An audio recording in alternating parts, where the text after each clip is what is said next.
Just heading over to the Swan for a coffee. It's a beautiful day today.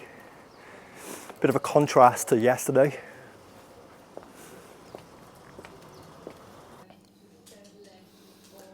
Hi everyone, hope you're all well. Thanks for clicking on the video. Yeah, you join me and Iz at the local pub, just getting a coffee. We're gonna make our way down to the community pantry and get a few bits and pieces to last us for the week. It's a great initiative that they have in Duns, where they use the local salmon packing factory, which give them donations and community grants and things like that. And you're allowed 12 items, and there's items like beef burgers, sausages, meatballs, salmon, biscuits, coffee, and things like that. Weather's absolutely completely contrast to yesterday. Gorgeous blue sky. Still freezing cold though, so looking forward to getting out on the bike and getting over to the East Coast soon. But you fancy spending a bit of time with us today, me and Iz?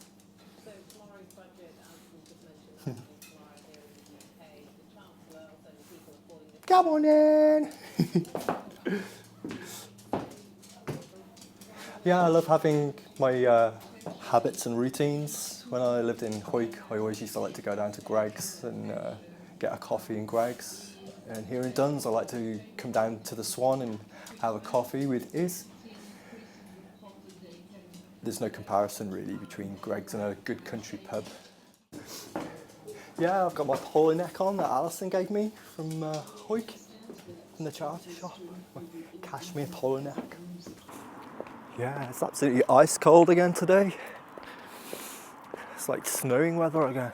Come on, warm up. Put my head on. Just at the volunteer hall.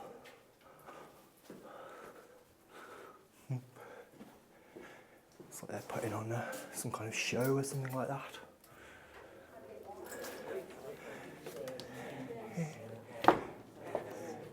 Hey. There's the hall. They have all kinds of meetings and presentations here. Yeah, here's the pantry. So they've got all kinds of coffees and biscuits and things. And here's the freezer. Packs of smoked salmon, which I don't know, like £6 in the shops. Custard.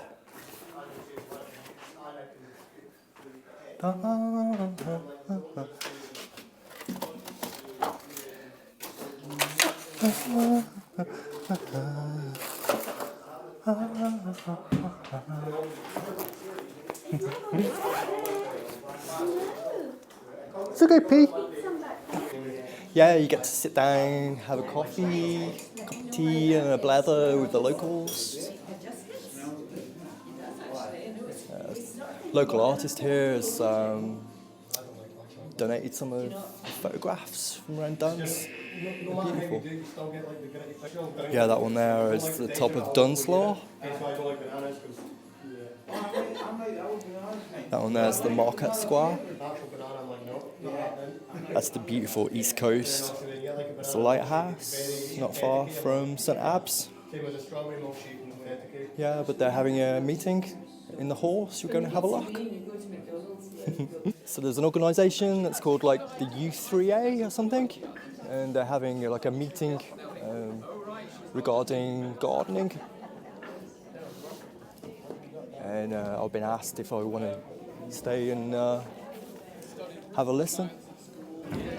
Oh, that's nice, thank you. Well, I'm so pleased to see so many of you. I am absolutely worried sick. I thought the weather was going to defeat us.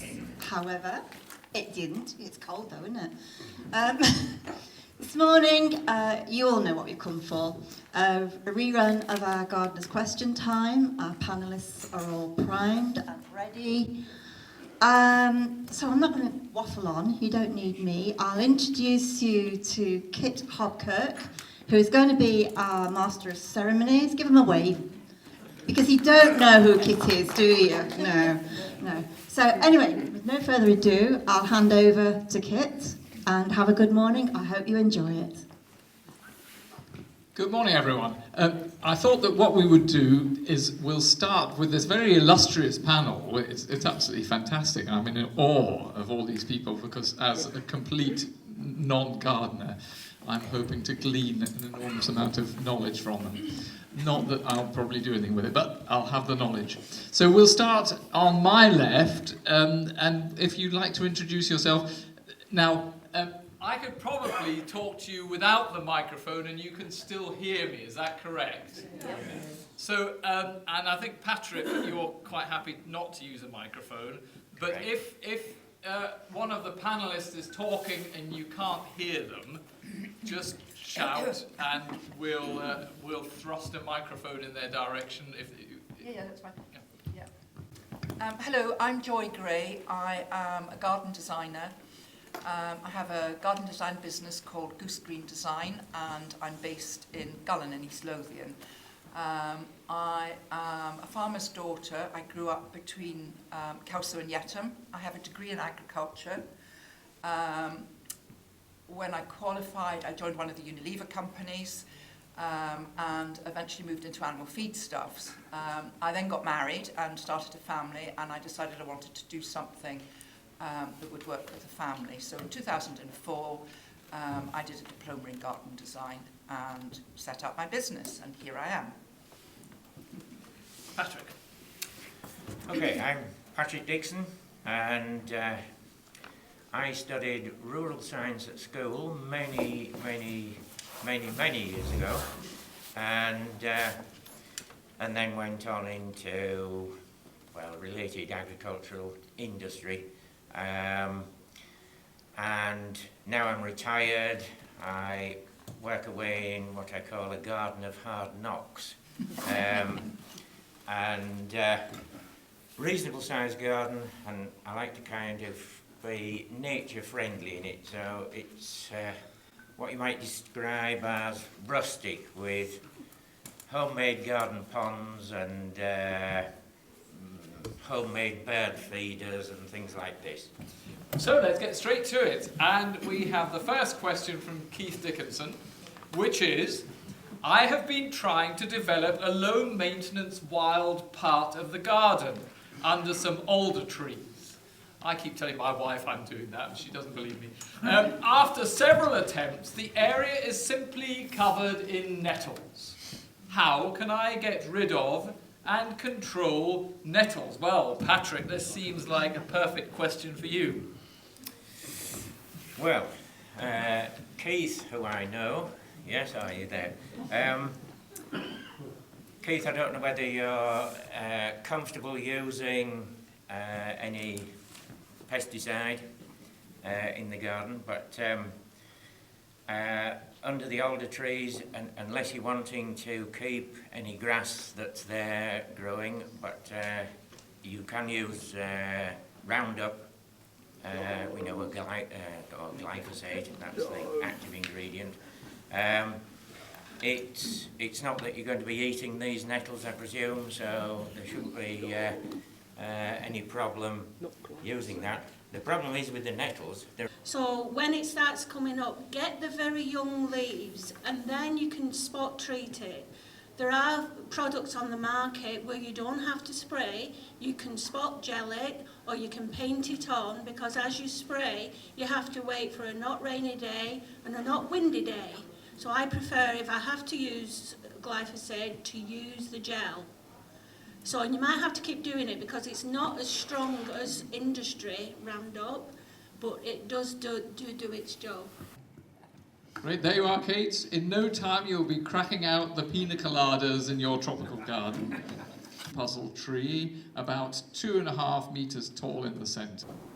Many of the materials that we have used in the past in our gardens are a disaster environmentally. Bringing Indian sandstone from the other side of the world is really a complete nonsense. One of the highest emitters of greenhouse gases is transport. So you need to think really hard about what materials you're going to use.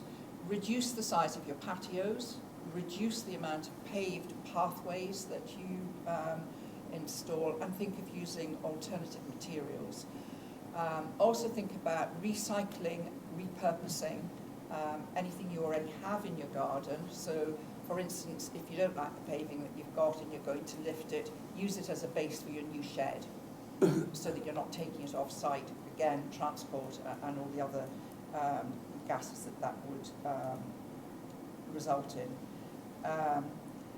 If you're going to build a pergola or something like that, try and use timber that isn't pressure treated, that is naturally resistant to the weather. So that's things like green oak, western red cedar.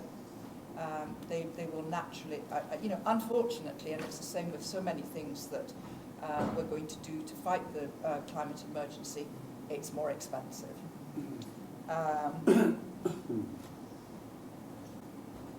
Cement is one of the worst things you can use in your garden. It is extremely carbon hungry.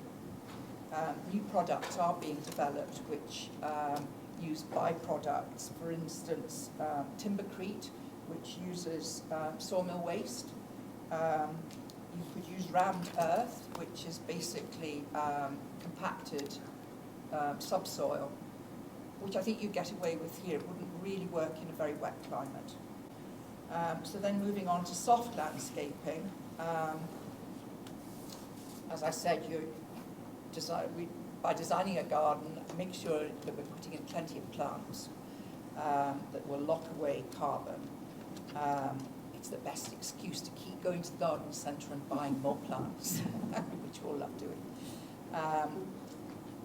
Plant in layers. You referred earlier on to the 7-layer planting. So plant in layers so you can get as much planting as you possibly can per square hectare or whatever. Plant plants that are permanent. Using bedding plants and annual plants, that's very extravagant in terms of the climate. They have to be grown in heated greenhouses with artificial light. They have to be transported. You probably buy them in plastic pots. You're much better to grow your own plants, perennials, from seed or cuttings. Make sure you have a compost bin and recycle whatever you can in your garden, not the pernicious weeds, but whatever you can, all your vegetable waste, bits of cardboard box, all that sort of thing can go into your compost and make really very good compost. Grow your own vegetables, your own fruit, herbs, thus reducing the amount of imported vegetables and things that you're using. By making your own compost and homegrown manures, green manures, cover crops, again you're working with the environment rather than against it. Don't use artificial fertilizers. Try and stay away from chemicals if you can. Cut your lawn less often because cutting your lawn you're using energy. Your lawn's fine if it's a little bit longer. It doesn't take any harm. Leave the grass on the lawn. Don't take it off. But if you do, don't put it in that green bin. Put it in your compost heap.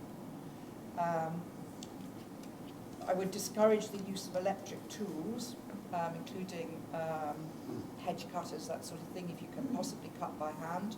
That's more environmentally friendly. I could go on. I think you're probably getting bored now. Not just to our excellent panel for all your fantastic advice there and your willingness to participate in our Gardener's Question Time, but also thanks to Kit for keeping the chair and doing it with such good grace and humour there. Thank you, Kit. Let's just show our appreciation to them all.